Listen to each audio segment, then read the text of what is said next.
నమస్కారం BSK news కి స్వాగతం. హెడ్లైన్స్ చూద్దాం.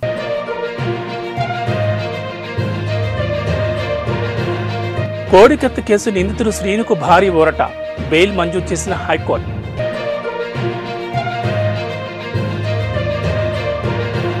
హైదరాబాద్లో అప్పుడే మండిపోతున్న ఎండలు, 40 డిగ్రీలకు చేరువలో ఉష్ణోగ్రతలు.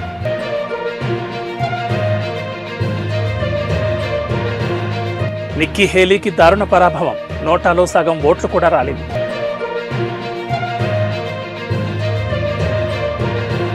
నిరుపేదల ఆకలి తీర్చడానికి అన్నా క్యాంటీన్ పునఃప్రారంభించినట్లు తెలుగుదేశం పార్టీ జిల్లా కార్యదర్శి సామకోటి ఆదినారాయణ పేర్కొన్నారు. శ్రీ సత్యసాయి జిల్లా పుట్టపర్తి పట్టణంలోని హనుమాన్ కూడల్లో పేదలకు భోజనం అందించేందుకు అన్నా క్యాంటీన్ను టీడీపీ జనసేన నాయకులతో కలిసి ప్రారంభించారు. ఈ సందర్భంగా ఆది మాట్లాడుతూ, పేదల ఆకలి తీర్చడానికి గతంలో చంద్రబాబు క్యాంటీన్లు ఏర్పాటు చేస్తే వైకాపా ప్రభుత్వం అధికారంలోకి వచ్చాక పేదవాడు కడుపు కొట్టి మూత వేయించారని మండిపడ్డారు. కేవలం 5 రూపాయలకే నాణ్యమైన భోజనం అందించాలన్న ఆశయంతో కార్యక్రమాన్ని చేపట్టినట్లు వివరించారు. ఈ కార్యక్రమంలో టీడీపీ జనసేన నాయకులు కోట్ల వెంకటేష్, తిరుపతేంద్ర, బేకర్ నాయుడు, జయప్రకాష్, బొగ్గపల్లి కృష్ణమూర్తి, నాగరాజు, చెన్నప్ప తదితరులు పాల్గొన్నారు. అన్నా క్యాంటీన్ అనేది పెట్టిండే ఇప్పుడు వైసీపీ గవర్నమెంట్ వస్తాయట్లే ఈ అన్నా క్యాంటీన్ ఎత్తేసి మొత్తం పేదలంతా పాపం భోజనం చేసేవాళ్ళు. ఈ భోజనానికి వైఎస్ఆర్ వచ్చి గవర్నమెంట్ ఎత్తేసినారు. అది ఆ సామకోట ఆధీనంలో చంద్రబాబు ఆధీనంతో అన్న సొంత నిధులతో ఖర్చు పెట్టుకుంటా పేదలకు భోజనశాల పెడుతున్నాడు. టీడీపీలో అన్న గుర్తింపు కావాలని టీడీపీ అధినేత చంద్రబాబు రాష్ట్రానికి ముఖ్యమంత్రి అవ్వాలని, పుట్టపర్తి నియోజకవర్గానికి పల్లె రఘునాథరెడ్డి ఎమ్మెల్యే కావాలంటూ టీడీపీ నాయకులు పుట్టపర్తి పట్టణంలోని సత్యం ఆలయంలో ప్రత్యేక పూజలు నిర్వహించి 116 టెంకాయలు కొట్టారు. ఈ సందర్భంగా సైకో పోవాలి, సైకిల్ రావాలి, బాబు సీఎం కావాలి, పల్లె పుట్టపర్తి ఎమ్మెల్యే అవ్వాలంటూ నినాదాలు చేశారు. ఈ సందర్భంగా నాయకులు మాట్లాడుతూ, ఆంధ్రప్రదేశ్ రాష్ట్రం అభివృద్ధి చెందాలంటే రాబోయే 2024 ఎన్నికల్లో సీఎంగా చంద్రబాబును, పుట్టపర్తి అభివృద్ధి కావాలంటే ఎమ్మెల్యేగా పల్లె రఘునాథరెడ్డిని గెలిపించడానికి ప్రతి ఒక్కరూ కృషి చేయాలని పిలుపునిచ్చారు. ఈ కార్యక్రమంలో పట్టణ కన్వీనర్ రామాంజనేయులు, నాయకులు సామకోటి ఆది, గూడూరు ఓబులేసు, అంబులెన్స్ రమేష్, కోనంకి గంగాధర్, దయ్యాల ఉమాపతి, సుబ్రహ్మణ్యం, షామీర్, మనోహర్, శ్రీరాములు తదితరులు పాల్గొన్నారు. ఆంధ్రప్రదేశ్లో జరుగుతున్నటువంటి పరిణామాల గురించి, అదేవిధంగా పుట్టపర్తి నియోజకవర్గంలో జరుగుతున్నటువంటి పరిణామాల గురించి ఈరోజు సత్యమ్మ దేవాలయం దగ్గర మన పుట్టపర్తి అభివృద్ధిని, సుపరిపాలనను సత్యసాయి బాబు ద్వారా కాంక్షించి ఈరోజు అమ్మవారి దేవాలయం నందు పూజలు చేయడం జరిగింది. ఈరోజు ముఖ్య ఉద్దేశం ఏమంటే, ఆంధ్రప్రదేశ్ ప్రజలందరూ సుఖ సంతోషాలతో ఉండాలా. ఆంధ్రప్రదేశ్లో ఈ దుష్ట పరిపాలన పోయి, ఈ సైకో పరిపాలన పోయి మంచి పరిపాలన రావాలంటే తెలుగుదేశం పార్టీ జాతీయ అధ్యక్షులు గౌరవనీయులు నారా చంద్రబాబు నాయుడు గారు ఆంధ్రప్రదేశ్కు ముఖ్యమంత్రి కావాలా. అదేవిధంగా పుట్టపర్తి అభివృద్ధి చెందాలా. పుట్టపర్తిలో కూడా సుపరిపాలన, అభివృద్ధి జరిగే అన్ని రంగాల వారు అభివృద్ధి చెంది సుఖ సంతోషాలతో ఉండాలంటే ఇక్కడ ఖచ్చితంగా పల్లె రఘునాథరెడ్డి గారి నాయకత్వమే అవసరం. ఎందుకంటే గత 15 సంవత్సరాల నుండి ప్రతి ఒక్క ఇంటికి వెళ్ళి ప్రతి ఒక్కరిని పలకరించి వాళ్ళ సాధక బాధకాల్లో భాగస్వామ్యం కలిగినటువంటి వ్యక్తి ఎవరంటే పల్లె రఘునాథరెడ్డి గారు. కాబట్టి ఈసారి ఖచ్చితంగా పల్లె రఘునాథరెడ్డి గారికి పుట్టపర్తి టికెట్ కేటాయించిన తర్వాత ఖచ్చితంగా మంచి మెజార్టీతో గెలిచి పుట్టపర్తిని మంచి పరిపాలన అందిస్తారు. అదేవిధంగా మన నారా చంద్రబాబు నాయుడు గారు ముఖ్యమంత్రి అయ్యి మన ఆంధ్రప్రదేశ్ను కూడా సుఖ సంతోషాలతో ప్రజారంజకంగా పరిపాలిస్తారని ఈ మీడియా ద్వారా ఒక్కసారి ఆంధ్రప్రదేశ్ ప్రజలను, పుట్టపర్తి ప్రజలకు ఒకటే అప్పీల్ చేస్తున్నాం. మంచి వారికి, మంచి పరిపాలన అందించే వారికి ఇక్కడ పుట్టపర్తి నియోజకవర్గంలో కానీ ఆంధ్రప్రదేశ్లో కానీ ఓటేసి ఆశీర్వదిస్తారని మీ అందరికీ మరొకసారి ప్రార్థిస్తూ తెలియజేస్తున్నాం. ఈరోజు రాష్ట్రంలో జరుగుతున్నటువంటి ఈ రావణ కాష్ట కానీ ఈ సైకో ప్రభుత్వం పోవాలంటే ఖచ్చితంగా 2024లో చంద్రబాబు నాయుడు గారి నాయకత్వంలో తెలుగుదేశం పార్టీ ఆధ్వర్యంలో చంద్రబాబు నాయుడు గారు ముఖ్యమంత్రి కావాలి. అలాగే పుట్టపర్తి నియోజకవర్గంలో పల్లె రఘునాథరెడ్డి గారి ఎమ్మెల్యే కావాలి. ఆ తర్వాత ఇక్కడున్న ప్రజలకి కానీ రాష్ట్రంలో ప్రజలకు కానీ సుభిక్షంగా అన్ని పథకాలు అందాలని కాంక్షిస్తున్నాం. 4.5 సంవత్సరాలుగా ఈ సైకో ప్రభుత్వాన్ని మనం చూసి విసిగిపోయాము. ప్రతి ఒక్కరు, ప్రతి బడుగు బలహీన వర్గాలకి మంచి జరగాలంటే, ఎందుకంటే చంద్రబాబు గారు గతంలో చేసినటువంటి అభివృద్ధి కానీ బడుగు బలహీన వర్గాలకు చెందినటువంటి వ్యక్తులకు ప్రతి ఒక్కరికి మంచి చేసిన వ్యక్తిగా చంద్రబాబు గారు గుండెల్లో నిలిచిపోతారు.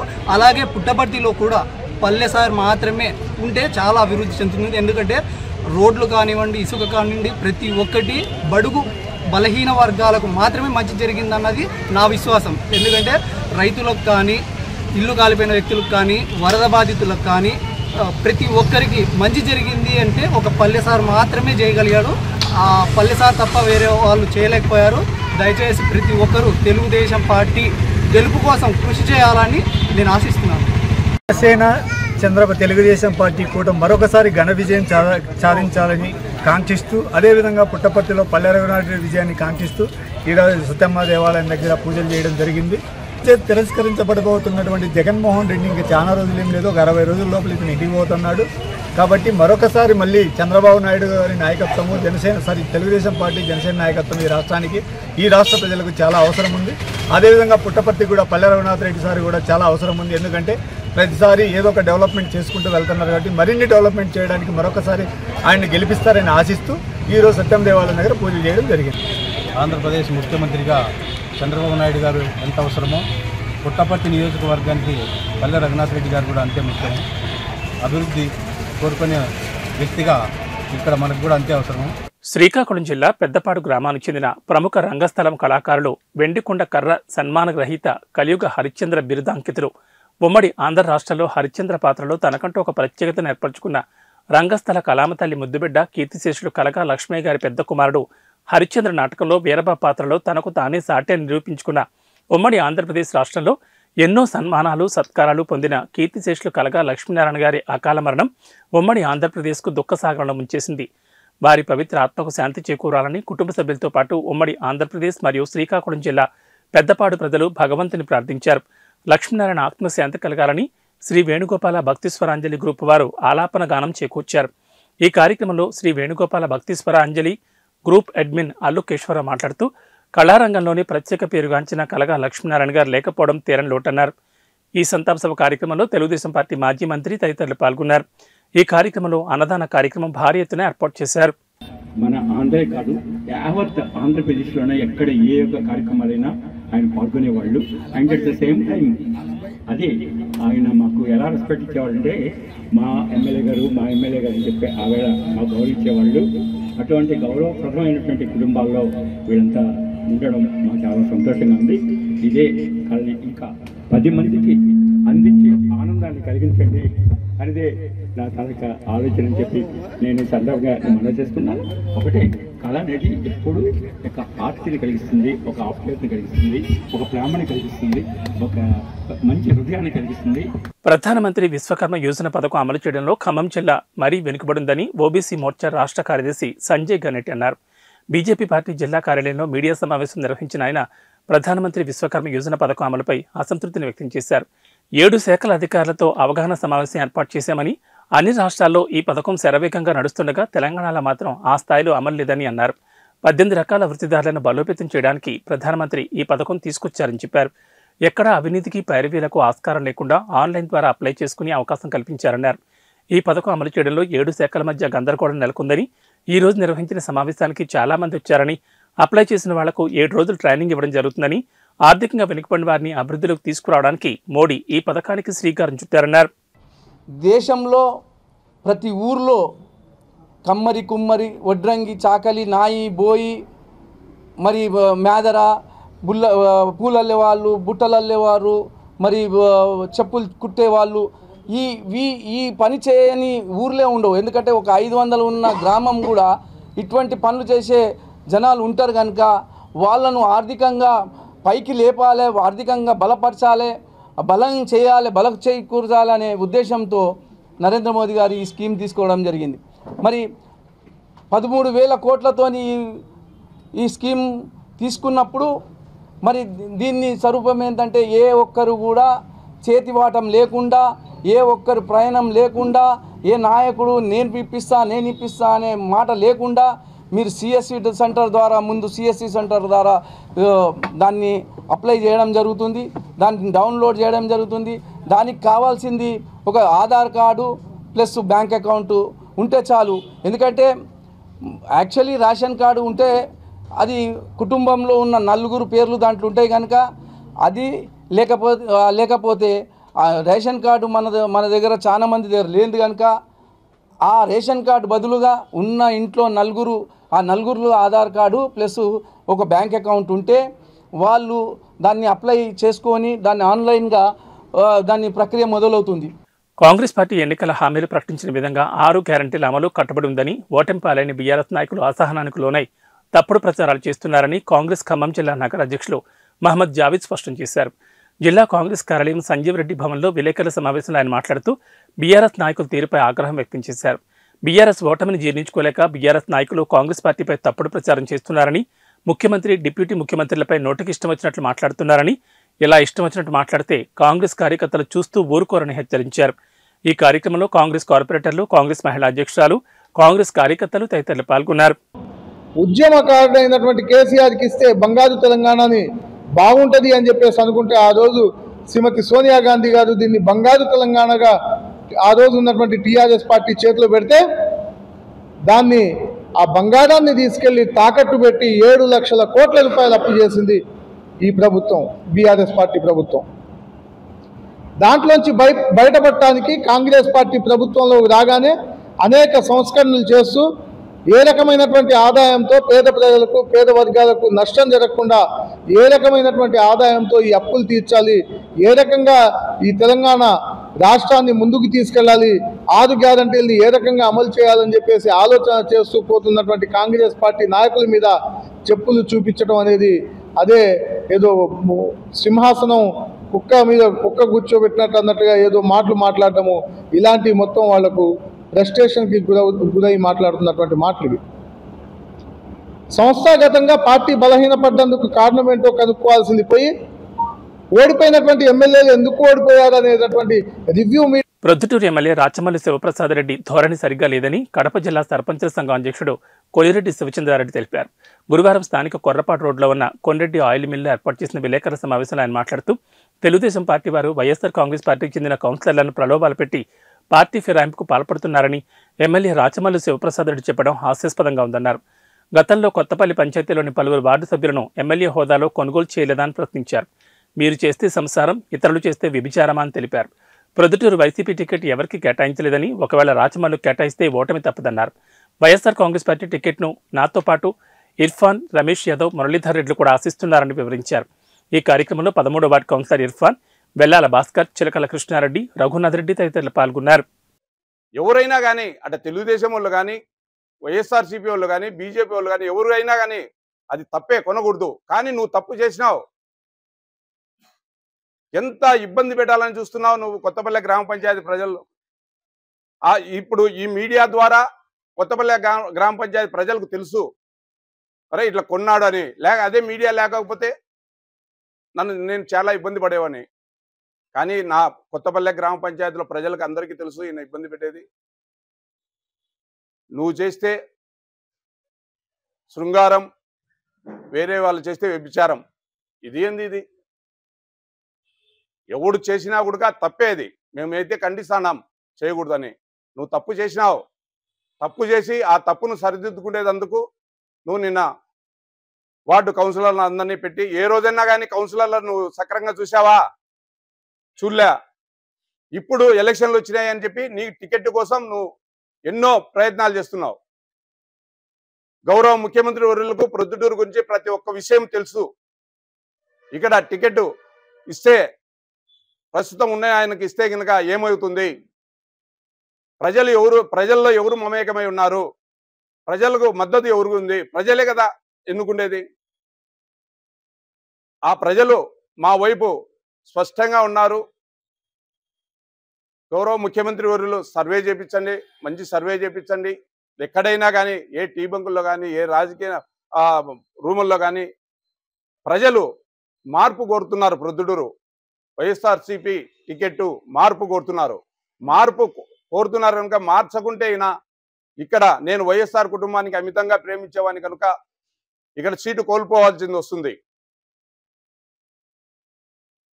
ఏ వర్గమైనా కానీ, ఏ కులస్తులైనా కానీ ఇతను మారుస్తే బాగుంటుంది అని చెప్పి కోరుకుంటున్నారే కానీ నాకు టికెట్, నాకు అధిష్టానం ఇచ్చింది, నేను ప్రచారం చేస్తాను అని అన్నారు. ఏ అధిష్టానం ఏమైనా ఇస్తే మాకు చెప్పదా? మేము నీకంటే ముందు నుంచి వైఎస్ఆర్సీపీలో ఉన్నాం, వైఎస్ఆర్ కుటుంబాన్ని నమ్ముకొని ఉన్నాం, జగన్ సార్ పార్టీ పెట్టక ముందు నుంచి మేము ఉన్నాం. ఎన్ని అవమానాలు పడినా కూడా, ఎంత ఇబ్బందులు పడినా, ఎన్ని నష్టాలు వచ్చినా కూడా మేము ఓర్చుకొనే ఉన్నాం. ఎందుకంటే వైఎస్ఆర్ కుటుంబం అంటే మాకు ఎన్నలేని అభిమానం. మా అన్న ఎంతో గొప్పవాడు. 12 సంవత్సరాలు సర్పంచ్గా ఉన్నాడు కొత్తపల్లి గ్రామ పంచాయతీలో. ఎన్నో వేల కుటుంబాలకు తాలిబొట్లు ఇచ్చినటువంటి మా అన్న దేవుని చూసుకుంటారు ఈ రోజు గుడుగా. అట్లాంటి ఆయన గుడుగా వైఎస్ రాజశేఖర రెడ్డి గారి కోసం ప్రాణాలు అర్పించినాం. ప్రాణాలు ఇచ్చినా కూడా ఏ రోజు మేము బాధపడలేదు. వైఎస్ఆర్ కుటుంబం కోసం మళ్ళీ ప్రాణాలు ఇచ్చేదానికైనా సిద్ధంగా ఉన్నాం.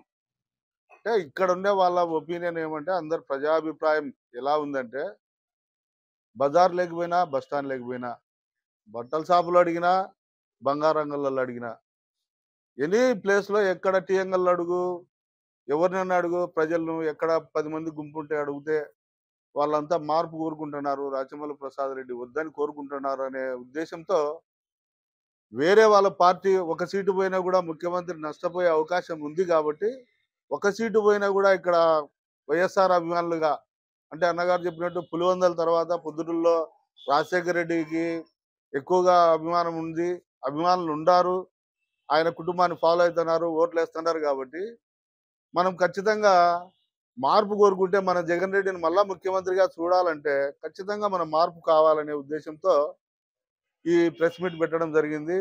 ఇది వినకపోతే తర్వాత మన సోదరులందరూ మేమంతా కలిసి ఒక నిర్ణయం తీసుకొని ఆ నిర్ణయానికి ఒక కార్యాచరణ రూపొందించి ప్రచారం చేయడమా, దాన్ని ఏమి అనేది పార్టీ నుంచి పిలుపు వస్తుందా, దాని తర్వాత మా పార్టీ అధినాయకులకు కానీ, మా పార్టీ అధిష్టానాన్ని కానీ మేము తెలియజేసేది ఏంటంటే, సర్వేలు చేయించండి. ఒకటి కాదు, 4 టీంలతో కానీ 5 టీంలతో కానీ ఒక మంచి సర్వేలు చేయించండి. మీకు ఆ సర్వేల్లో ఏ అభ్యర్థి అయితే గెలుపొందగలుగుతారో, గెలుస్తారనే భావన మీకు నమ్మకం కలిగితే వాళ్ళకే ఇవ్వండి. అంతేగాని ఇలాగా ఏకపక్షంగా సీట్లు ఇవ్వడం కానీ, ఏదన్నా రేపటి రోజు మనకు ఎదురుగాలు వస్తే ఎలా అని చెప్పి నేను ఈ సందర్భంగా తెలియజేస్తున్నాను. ప్రొద్దుటూరులో 60,000 ఓట్లు మైనార్టీ ఓట్లు ఉన్నాయి. దాదాపుగా 70-80 ఓట్లు బీసీలకు ఉన్నాయి. ఇది వైనాట్ మైనారిటీ, వైనాట్ బీసీ ప్రొద్దుటూరులో ఎందుకు రాకూడదు? అందుకనే ఇది మేము తెలియజేసేది ఏంటంటే, బీసీలకు కానీ మైనారిటీలకు కానీ ఒక అవకాశం ఇవ్వాలని చెప్పి. రాబోయే తెలుగుదేశం జనసేన పార్టీల ఉమ్మడి ప్రభుత్వంలో యువత ఉపాధి అవకాశాలపై ప్రత్యేక శ్రద్ధ తీసుకుంటామని జనసేన పార్టీ ప్రధాన కార్యదర్శి కొణిదెల నాగబాబు అన్నారు. బుధవారం సాయంత్రం జనసేన నర్సీపట్నం నియోజకవర్గ కార్యకర్తల ఆత్మీయ సమావేశంలో ఆయన పాల్గొన్నారు. ఈ సందర్భంగా విలేకరులతో ఆయన మాట్లాడుతూ, జనసేన పార్టీని నియోజకవర్గంలో ఎలా ముందుకు తీసుకెళ్లాలి, ఉత్తరాంధ్ర జిల్లాల్లో పార్టీని బలోపేతం దిశగా తీసుకువెళ్లడానికి ఏ విధమైన చర్యలు తీసుకోవాలి అనే విషయాలు జన సైనికులతోనూ వీర మహిళలతోనూ సమీక్షించడానికి ఈ ఆత్మీయ సమావేశం ఏర్పాటు చేశామన్నారు. తెలుగుదేశం జనసేన ఉమ్మడి ప్రభుత్వం వచ్చిన తర్వాత యువతను నిర్వీర్యం చేసే గంజాయి వంటి మత్తు పదార్థాలను ఉక్కుపాదంతో అణచివేస్తామన్నారు. రైతాంగాన్ని బలోపేతం చేస్తామన్నారు. ఇప్పటి వరకు వైఎస్ఆర్సీపీ ప్రభుత్వ వైఫల్యాలు చూశారని, రాబోయే మా ఉమ్మడి ప్రభుత్వంలో అన్ని సమస్యలు పరిష్కరిస్తామన్నారు. వచ్చే ఎన్నికల్లో ఎక్కడి నుంచి పోటీ చేస్తారని ఒక విలేకరు అడిగిన ప్రశ్నకు ఆయన సమాధానమిస్తూ, ఈ విషయాన్ని ఇంకా నిర్ధారించలేదని పార్టీ అధ్యక్షుడు నిర్ణయిస్తారని ఆయన తెలిపారు. ఈ సందర్భంగా నర్సీపట్నం తెలుగుదేశం నాయకులు ఆయనను మర్యాదపూర్వకంగా కలిశారు. ఈ కార్యక్రమంలో పార్టీ జిల్లా అధ్యక్షుడు పంచకర్ల రమేష్ బాబు, యలమంచిలి ఇన్ఛార్జ్ సుందరపు విజయ్ కుమార్, జిల్లా నాయకులు సుందరపు సతీష్ కుమార్, నర్సీపట్నం నియోజకవర్గ ఇన్ఛార్జ్ రాజధాని వీరసూరిచంద్ర, పట్టణ అధ్యక్షుడు అద్దెపల్లి గణేష్, 4 మండలాల జనసేన పార్టీ అధ్యక్షులు తదితరులు పాల్గొన్నారు. మా జనసేన జన సైనికులతో వీర మహిళలతో ఒక రివ్యూగా ఎలా మనం ముందుకెళ్ళాలి, ఉత్తరాంధ్ర జిల్లాల్లో ఎలా ఇంకా మనం బలోపేతం అవ్వాలి, ఇలాంటి విషయాలు మీద ఒక ఇంటర్నల్ మీటింగ్ లాగా మేము పెట్టుకున్నాం. సో దట్ ఆ పర్పస్లో వచ్చాను. సో అది ఇంటర్నల్ మీటింగ్ కాబట్టి రైట్లో మీరు అంటే మీ ఇంటర్నల్ మీటింగ్ అంటే ప్రెస్ లేకుండా చేయాలనుకున్నాం. బట్ మీకు ఏదన్నా ఒక 2-3 క్వశ్చన్లు అడిగితే దీనికి సమాధానం చెప్పేస్తే మేము బాగు చేస్తాం. స్థానిక సమస్యలు చాలా ఉన్నాయి నియోజకవర్గంలో. ఇక్కడ నాగవరంలో కానీ, మాకారపురంలో కానీ, నర్సీపట్నంలో కానీ ప్రధాన సమస్యలు ఉన్నాయి. ప్రధానంగా నర్సీపట్నంలో గాంజాయికి యువత ఎడిట్ పడుతుంది, దానిపై ప్రత్యేక దృష్టి సారించాలి. మీరు ఎలాంటి హామీ ఇవ్వగలుగుతుందో చెప్పండి.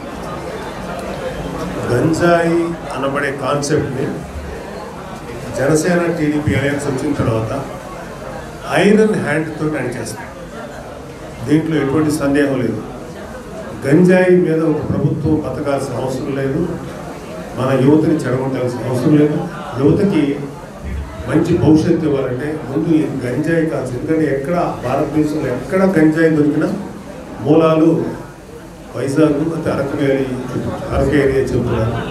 సో జనసేన వచ్చిన ప్రభుత్వం, జనసేన టీడీపీ అలయన్స్ ప్రభుత్వం వచ్చిన తర్వాత ఐరన్ హ్యాండ్ తోటి ఇప్పుడు అని చేస్తాం. ఏమి చేస్తే రైతాంగానికి రక్షించబడుతుందో ఈ రైతాంగానికి సపోర్ట్ ఇస్తాం. ఉన్న వైసీపీ ప్రభుత్వం వాళ్ళకి వైఫల్యం కాబట్టి ఖచ్చితంగా ఇక్కడ మన మీకు దీనికి సంబంధించి ఉన్నాయి. డంపింగ్ యార్డ్కి సంబంధించిన మన ఇలాగా ఈ ఇష్యూస్ మీద మాత్రం రైతాంగానికి, ఎందుకంటే పవన్ కళ్యాణ్ గారు రైతాంగం మీద ప్రత్యేకమైన శ్రద్ధ పెడతారు. ఖచ్చితంగా దాని మీద కూడా మేము ఇదే కావాలంటే ప్రజలకి ఎటువంటి చేస్తే హెల్ప్ అవుతుందో, ఎటువంటి చర్యలు తీసుకుంటే ఉపయోగపడుతుందో జనసేన టీడీపీ తీసుకోవడం జరుగుతుంది. ఎందుకంటే ఇప్పుడు దాకా మీరు ఒక వైసీపీ ప్రభుత్వం వైఫల్యాన్ని చూశారు. ఇప్పుడు జనసేన ఎలా ప్రజల్లోకి, జనసేన టీడీపీ అలయన్స్ ప్రభుత్వం ఎలా ప్రజల్లోకి వెళ్ళి ప్రజలకు సంబంధించిన సమస్యల్ని, ఇష్యూస్ని ఎంత గొప్పగా పరిష్కరిస్తున్నాం. నేను ప్రజలకు సంబంధించిన ఏ సమస్యనైనా మా జనసేన టీడీపీ అలయన్స్ ప్రభుత్వం పరిష్కరిస్తుంది. ఈ విషయంలో ఎటువంటి సందేహం లేదు. Thank you very much. ఈ ఇన్సూరెన్స్ మార్చి 31తో అయిపోతుంది. ఎన్నికల సమయం కాబట్టి ఎవరికి భారం కాకుండా మన జన సైనికులు వీర మహిళల తరపున వాళ్ల భద్రత కోసం 3.5 కోట్లు నేను కడతానని జనసేన పార్టీ అధినేత పవన్ కళ్యాణ్ అన్నారు. ఈ స్కీమ్, ఈ ఇన్సూరెన్స్ టైం అయిపోతూ ఉంది, ఎలక్షన్లు వచ్చేస్తున్నాయి, ఏం చేయాలంటే నేను ఒకటే చెప్పాను. ఈ వచ్చే కొద్ది నెలల వ్యవధి, ఈ 3 నెలలు 4 నెలలకి వచ్చే మన జన సైనికులకి వేయకుండా నేను ప్రత్యేకంగా నేను తీసుకుంటాను. ఆ డబ్బులు నేను సినిమా చేసిన సంపాదన నుంచి నేను తిరిగి మన జన సైనికులకి ఇస్తానని చెప్పి 3.5 కోట్ల రూపాయలు ఎవరికి భారం కాకుండా ఈ 3.5 కోట్ల రూపాయలు జన సైనికుల తరపున. హైదరాబాద్ నీలోఫర్ హాస్పిటల్లో అగ్ని ప్రమాదం జరిగింది. హాస్పిటల్ మొదటి అంతస్తులో ల్యాబ్లో అగ్ని ప్రమాదం చోటు చేసుకుంది. హాస్పిటల్ పరిసరాలన్నీ పొగతో నిండిపోయాయి. దీంతో పిల్లల తల్లిదండ్రులు భయాందోళనకు గురయ్యారు.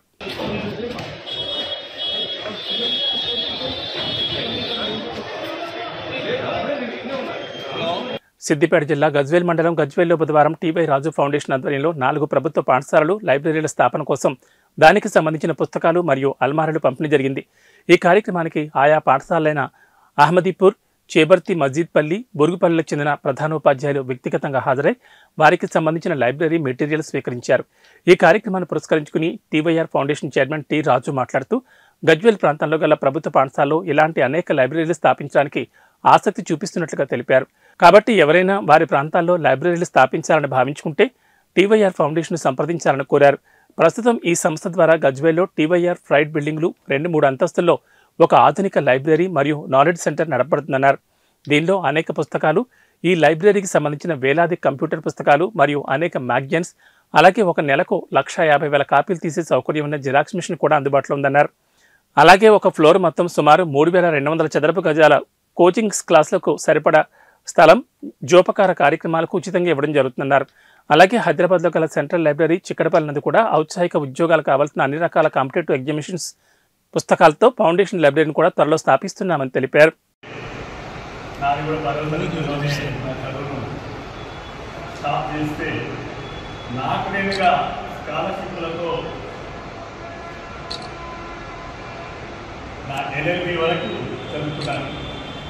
నాకు 8 స్కాలర్షిప్లు వచ్చి ఆ కాలంలో నేను చదివింది కూడా ఆ కాలంలో, మరి ఈ కాలంలో కూడా ప్రసిద్ధి చెందినటువంటి కళాశాలలు, నిజాం కాలేజ్ ఏంటిది, లేకపోతే యూనివర్సిటీకి సంబంధించిన లా కాలేజ్ ఏంటిది. సో వాటిలలో కూడా నేను నా డిగ్రీ నుంచి ఒక ఇంటర్లో 17 రూపాయలు కట్టినట్టున్నా నాకు తెలిసిన వరకు. ఆ తర్వాత నుంచి నా కాలేజీకి 1 రూపాయి, నా హాస్టల్కి 1 రూపాయి మాత్రమే కట్టాను. కారణం ఏంటంటే అప్పటికి మాకు కాలంలో ఉన్నత దశలో ఉన్నటువంటి మా ఆర్థిక వ్యవస్థ మా నాన్నగారు చనిపోవడం వల్ల పోతే ఆ కాలంలో నాకు freeship, bursary, national loan, Nizam trust fund, Tata some ventures or something is there, then BC scholarship, BC hostel, ఇట్లా 8 స్కాలర్షిప్ వచ్చేది. ఆ తర్వాత నాకు మళ్ళీ ఇంటి గురించి ఆలోచించే అవసరం లేకుండా పోయింది. ముఖ్యంగా ఈ లైబ్రరీలు ఇప్పుడు చేస్తున్న ఈ కార్యక్రమాలు ఎందుకోసం అంటే నేను చిన్నప్పటి నుంచి కూడా లైబ్రరీ గురించి. సో ఇక్కడే ఈనాడు మిత్రుడు ఉన్నారు, వాళ్ళ ఊరికి సంబంధించిన లక్ష్మయ్య గారు అక్కడ లైబ్రరీ ఉండే, ఇక్కడ సత్యయ్య అని ఒక ముతాజ్పల్లి అతను అటెండర్ ఉంది, నేను డాక్టర్ కృష్ణమూర్తి ఇప్పుడు. సో మేము ఆల్మోస్ట్ ఆల్ మాకు ఆ ఇన్స్టిట్యూట్స్ ఏమున్నాయి, చదువుకోవడానికి అవసరం ఉన్నటువంటి డబ్బులు ఎక్కడ దొరుకుతాయి, స్కాలర్షిప్స్. ప్రైవేట్ ఏమిస్తుంది, గవర్నమెంట్ ఏమిస్తుంది అంటే మనం చదువుకున్న తర్వాత జాబ్స్, ఏ జాబ్స్ ఉంటాయి, గ్రూప్ 1, గ్రూప్ 2, గ్రూప్ 3, దాంతో పాటుగా సకల రైల్వే సర్వీసే కానీ, బ్యాంకింగ్ సర్వీసే కానీ అన్ని సంస్థలకు సంబంధించినటువంటి ఇన్ఫర్మేషన్ సెంటర్ కూడా ఒకటి పెట్టాం. ఆల్మోస్ట్ ఆల్ దాన్ని ఇప్పుడు ఒక 30 to 40% అయింది, ఇంకా కొంచెం ఉంది. విచిత్రం ఏంటంటే ఆ ప్రాజెక్టుని హైదరాబాద్ తీసుకొస్తే వెళ్తే ఆ ప్రాజెక్ట్ టోటల్ నేను అనుకున్నది చేయాలంటే ప్రతి ఒక్కరు చేస్తామంటున్నారు. 10 లక్షలు 14 లక్షలు అంటున్నారు, ఇప్పటికీ 5-6 లక్షలు అయింది. కాబట్టి చూపించారు. కాబట్టి చక్కగా మేము సొసైటీ మాకు చదివించింది. ఆ చదువును ఒక నలుగురు నేర్పిస్తే 100 మంది చదువుతున్నా అందులో నలుగురు మంచిగా చదువుతున్నారని పైకి వస్తారు. ఆ నలుగురు ఒక్కొక్క 10 మందికి, ఒక్కొక్క 10 మందికి అయినా అనేది అక్కడ చాలా మంది విద్యార్థులు అవుతారని ఉద్దేశంతో స్థాపించడం జరిగింది. జిల్లాలయానికి పుస్తకాల పంపిణీ కార్యక్రమానికి గజ్వేల్ పట్టణ ప్రముఖులు, ప్రముఖ న్యాయశాస్త్ర కోవిదులు శ్రీ టి రాజు ఫౌండేషన్ చైర్మన్ శ్రీ రాజు సార్ గారు మరియు retired Gajwel head master madam Vijayalakshmi madam గారు, వచ్చినటువంటి ఉపాధ్యాయులకు నమస్కారం. విద్య నిగూఢ గుప్తమో విత్తమ రూపము పురుషాలకి విద్వాన్ సర్వత్ర పూజ్యతే. విద్యావంతుడైన వాడు ప్రపంచంలో ఎక్కడైనా బతకగలుగుతారనే నానుడిని నిజం చేస్తూ మరి వారు go to back, you to society, you to nation అని చెప్పి రాజుగారికి మా బాబు తరఫున మా ఉపాధ్యాయ ఏబీ బులెటిన్ విశేషాలు. నమస్కారం.